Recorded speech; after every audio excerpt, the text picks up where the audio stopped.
Welcome to ATCM, the Emergency Medicine channel. Today we are going to discuss about a case of a pregnant lady who presented to ER after a RTA, road traffic accident.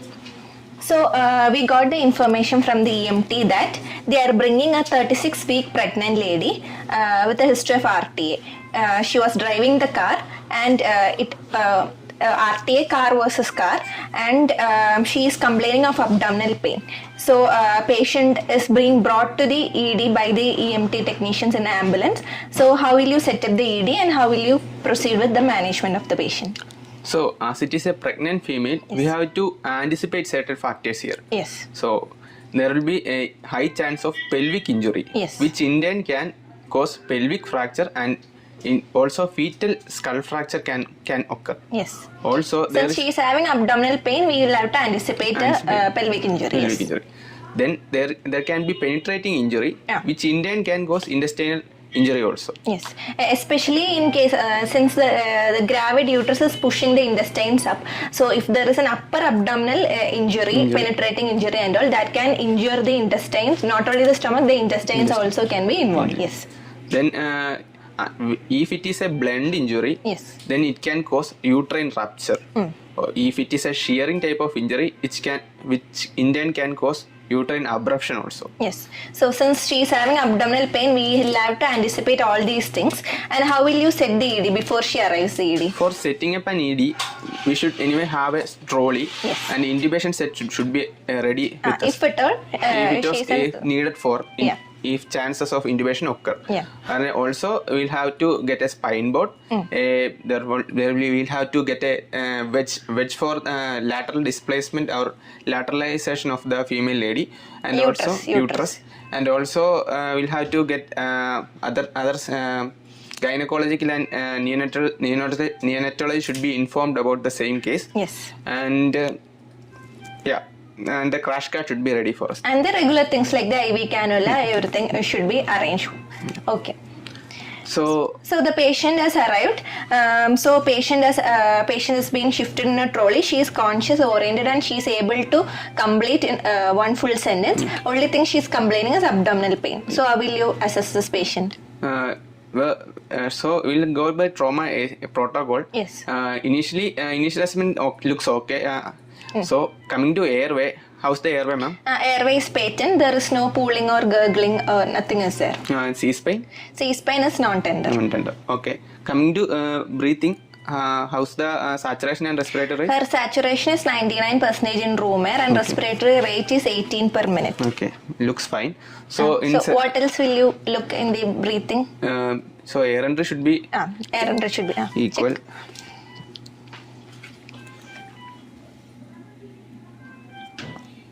Air entry is bilaterally equal. So in the circulation part, yes, how's the heart rate and BP, ma'am? Heart rate is 88 per minute and blood pressure is 110/70 millimeters. So we'll look for the peripheral pulses. Okay. All peripheral pulses are felt equally and bilaterally. Okay. So as it is a gravid uterus, female having pregnant female, there will be a high chance of aortovena cava compression by the uterus. Yes. So which in turn will cause hypotension. Yes. So for that we'll have to displace the uterus laterally. Left lateral position is the usual procedure we do. Okay. And also if the if there is a need, if patient is in spine board for lateralization, we can raise the spine board by a little bit, by about 15 to 30 degree, and we can adjust, and there is high chance if we raise like that, female may fell down. So we can use a holstering device for preventing the same, and for keeping the patient in that 30-degree angle. We can use a wedge or any pillow or something like that to prevent from becoming in the flat position. So either we can use a wedge or we can displace it manually, or with the spine board, with something supporting behind the spine board, we can displace it laterally. Or if at all she doesn't require a spine board, we can at least keep two pillows in one side of the patient so that the uterus will be turning to one side. Okay. So, what else in the circulation? We'll have to also put cannulation for if there is any chance of hypotension or something. We'll have to intervene. So can you put a cannula? What size cannula do you want to place? You can put a 20 gauge cannula. Okay, place 20 gauge cannula. So in a trauma patient, we need to place a large bore IV cannula. So 18 or 16. Okay. Okay, you can proceed. Yeah. So other than that, we'll have peripheral processor part. And coming to disability score, how's the GCS, ma'am? GCS is E4, E5, M6, pupils bilaterally equally reactive. Okay, ma'am. Yeah. The disability, what else will you check? How's the pain score, ma'am? Pain score is 7 on 10. She's having diffuse abdominal pain. Abdominal pain is fine. Okay. You can put a injection paracetamol for relieving the pain. Okay. Yeah. In exposure product, patient Exposure normal. Temperature is normal. A patient is anyway covered to prevent hypothermia. Hypothermia. Yeah. Well, forward moving on, we'll have to look for the adjuncts in. Yes. Before that, she is a pregnant lady with abdominal pain. So we'll have to look for the fetus and fetal monitoring should be done. Okay. Yeah, as it is a pregnant female and. Initially, the pregnant female won't be showing any features of hypertension. If any internal bleed or hemorrhage will be, it will be initially shown in the fetus only. Okay. So, fetal monitoring is the one of the part which is important. Since this is a patient who in which the primary survey is stable, that's why we are proceeding to the fetal part. If this patient is in cardiac arrest or if this patient is unstable, then we will have to take care of the maternal part first. But since she is stable, that's why we are proceeding to the abdominal examination and the fetal monitoring. Okay. So in fetal monitoring, we'll have to monitor the female fetal monitoring with the help of if the female is greater than 10 weeks of gestation, we can use Doppler for the same. Okay. And if she is above 20 to 24 weeks, we can use continuous tomogram monitoring can be done. Okay. So there is high chance of fetal death in case of maternal shock, uterine rupture or uterine abruptions. Okay. So the signs which we usually see in uterine abruption are there will be uterine tenderness and there will be uterine contractions will be there and uterine tetany. These are the signs we see. And in case of uterine abruption, there will be uterine tenderness, rebound tenderness, and fetal parts will be easily palpable as the uterus is ruptured and fetus will be in the abdomen. Okay, so these things should be checked in the disability if the patient is stable and if there is any abdominal pain and all, if she is complaining of. In abruption, anyway, patient might be unstable and patient will be in severe pain depending on the bleed, the intensity of the bleed. Okay. So other than that, continuous tomogram monitoring greater than 24 hours are usually required in cases when there is injury severity score is greater than 9 or female mother heart rate is greater than 110 or fetal heart rate is greater than 160. 160, yes. So in this patient, abdomen wise, when you examine, there is no rigidity guarding or fetal parts are not palpable. You can actually, when you palpate it, you are able to get the normal fetal movements. So that is also normal. So you can proceed with the adjuncts. Yeah. So coming to adjuncts in mother's part, we'll look for pulse oximetry to look for the saturation and all. How's the saturation and it was normal, right? Yes. So other than that, we'll get a ABG done. Okay. How's the ABG? ABG pH is 7.42, PCO2 is 18, PCO2 is 28, bicarbonate is 18 and PO2 is 97. Okay. Is the values okay with you?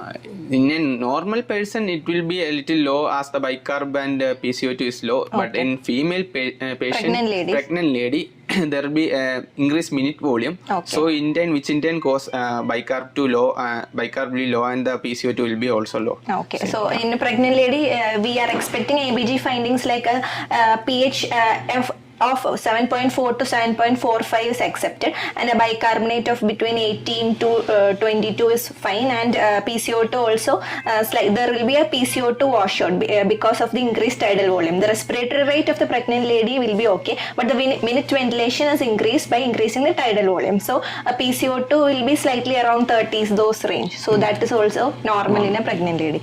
Okay. Okay.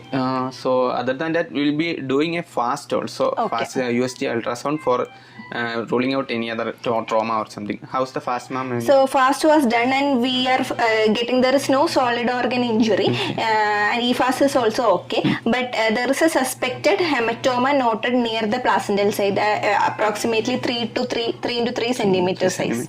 So that's a factor for concern. Yes. So we'll have to inform the gynecology team and the neonatology team for the same. Yes. Yeah, and we'll be moving with the further proceeding. As such, there is no impending. Okay, so this patient, since there is a hematoma seen, we are involving the Gynec team. When else will you involve the Gynec team in a pregnant lady with trauma? So other than that, if the fetal heart rate is changing, Yes. abnormal changes in fetal heart rate, or if there is any uterine tenderness, and if there is any other chances of bleeding, Okay. which occurs, yeah. Okay, so if the CT, if at all we are monitoring through CTG, if there is no accelerations or if there is continuous deceleration seen, then in these cases we will have to involve the Gynec team. Okay, okay. Then Okay. Secondary survey, we'll have to get a proper history for the same. Ma'am, were there any injuries in any of the limbs? Head to foot examination, we are not able to find any external injuries. No, not. Yeah. Other than that, how's your abdominal pain? How's your abdominal pain right now? Pain has relieved. Now the pain score is only 5/10. Okay. So pain is reducing. Okay. So will you do a perineal examination for this patient? So perineal examination usually are done by the obstetrician gynecologist. When all it is contraindicated? The thing is that there is a high chance of preeclampsia which can occur, so usually done by the gynecologist. In placenta previa and all, it is contraindicated. We are not supposed to do a PV examination. Otherwise, also the Gynec experts should be doing that. Suppose this patient is having a complaint of something coming out of the like a discharge from the vaginal area, like she is feeling that her fluid is being leaked. How will you assess that? So amniotic fluid leakage, that amniotic membrane rupture and leakage can be assessed if there is a fluid leakage with pH greater than 4.5. Okay. So we should assess the pH of the secretion. Yeah. Okay, fine. Okay. So how will you, suppose this patient is having severe abdominal pain and at fast is becoming positive for a solid organ injury and all, and if at all this patient is in hypotension and if this patient requires a laparotomy in such condition and all, suppose in imaging like a CT is indicated. So what is the... CT as such, we usually try to avoid any radiological investigations in a pregnant female, and which is more usually not indicated in the first trimester, as it can cause any abnormality in the fetus. Other than that, a pregnant female can endure up to 50 milligauton of radiation. So a CT goes up to nearly 25 milligauton radiation. So CT can be done. It's not a contraindication as such in a pregnant female. So if this patient is in hypotension, definitely CT is contraindicated. She should go for a laparotomy and a cesarean section. But if this patient, if the patient is stable and if there is an abdominal injury and if at all we want to do a CT, we can proceed with the CT scan. Okay. Then, so how will you proceed with the admission and disposition of this patient? Patient is having a hematoma. Anyway, we'll be admitting the patients. Okay. There are other factors which we intend look forward in cases of admission, which intend includes any leaking PV or vaginal bleeding, any abdominal pain or tenderness which is persisting, and also in cases of where there is fetal heart rate changes and yeah, that's these things. So this patient is only having a hematoma near the placental, so we need to admit her and observe her for the any changes and all. At present there is no features of any abruption or anything, and the fetal CTG monitoring also, if at all it comes normal, then we can observe her for 24 hours and we can plan on discharge. So anything about the RH immunoglobulin? So if there is in trauma, if the patient is an RH negative mother, we give an RH immunization, that is RH immunoglobulin 300 gram IM is given. Okay, that should be given within 72 hours. And if there is any injuries, we will also give TT also Okay. And suppose this patient is a lady who was driving the car wearing seat belt. So in a pregnant lady, ideally, how should she wear the seat belt? Yeah, seat belt can be should be worn by the female, and the lower part should be below the abdomen, for the So the transverse belt of the seat belt should be coming below the the- gravity uterus. Okay. Thank you. Okay.